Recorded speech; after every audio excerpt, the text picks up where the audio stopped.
अस्सलामुअलैकुम, मैं डॉक्टर रऊफ़ राना अपने डिजिटल चैनल पर आपको खुशामदीद कहता हूँ। बात करूँगा बच्चों के अंदर पेट ख़राब का इलाज क्या है जो हम घर में कर सकते हैं। जैसे ही छोटे बच्चों का पेट ख़राब होता है वालिदैन बहुत ज़्यादा परेशान हो जाते हैं, बल्कि बच्चे की तबीयत भी बहुत ज़्यादा ख़राब होती रहती है क्योंकि उसके अंदर पानी की कमी का शिकार हो जाता है। इसके लिए ज़रूरी है कि जैसे ही बच्चा पेट ख़राब का शिकार हो फ़ौरी तौर पर घर के अंदर उसकी ट्रीटमेंट स्टार्ट कर देनी चाहिए। इसमें आप जो प्रोबायोटिक्स है उसका इस्तेमाल कर सकते हैं। प्रोबायोटिक ऐसे बैक्टीरियाज़ को कहते हैं जो इंसान के लिए फ़ायदेमंद होते हैं, उसके निज़ाम हज़म के लिए फ़ायदेमंद होते हैं और वो निज़ाम हज़म को ठीक कर देते हैं। इसमें जो नंबर 1 है वो एंट्रोजर्मिना का एम्प्यूल है। जैसे ही बच्चे का पेट ख़राब हो फ़ौरी तौर पर उसे एंट्रोजर्मिना का जो एम्प्यूल है वो दे दिया जा सकता है। अगर बच्चे की उम्र 6 माह से कम है तो आधा एम्प्यूल सुबह और आधा एम्प्यूल शाम दिया जा सकता है।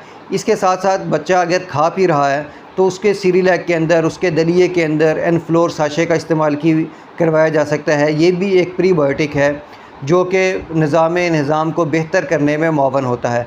अगर इन दोनों प्रीबायोटिक के इस्तेमाल के साथ भी अगर बच्चे का पेट ठीक ना हो रहा हो, लूज़ मोशन ठीक ना हो रहे हो, तो उसमें फ्लैजेल का इस्तेमाल भी करवाया जा सकता है। याद रहे कि जैसे ही बच्चे का पेट ख़राब हो, लूज़ मोशन स्टार्ट हो, उसके अंदर ORS का इस्तेमाल जिसमें पीडियाट्राल है, ओस्मालोर है, उसका इस्तेमाल करवाया जाना चाहिए ताकि बच्चे को डिहाइड्रेशन ना हो।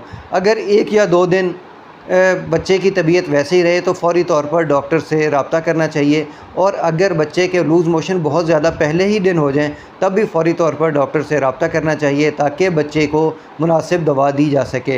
एंटीबायोटिक्स का इस्तेमाल सिर्फ़ और सिर्फ डॉक्टर की हदायत के मुताबिक ही बच्चे में करवाया जाना चाहिए। मुझे उम्मीद है कि मेरी ये मालूमात आपके लिए फ़ायदेमंद होगी। अल्लाह आपको और आपके तमाम अहले खाना को सेहत वाली ज़िंदगी अता करे। अल्लाह हाफ़िज़।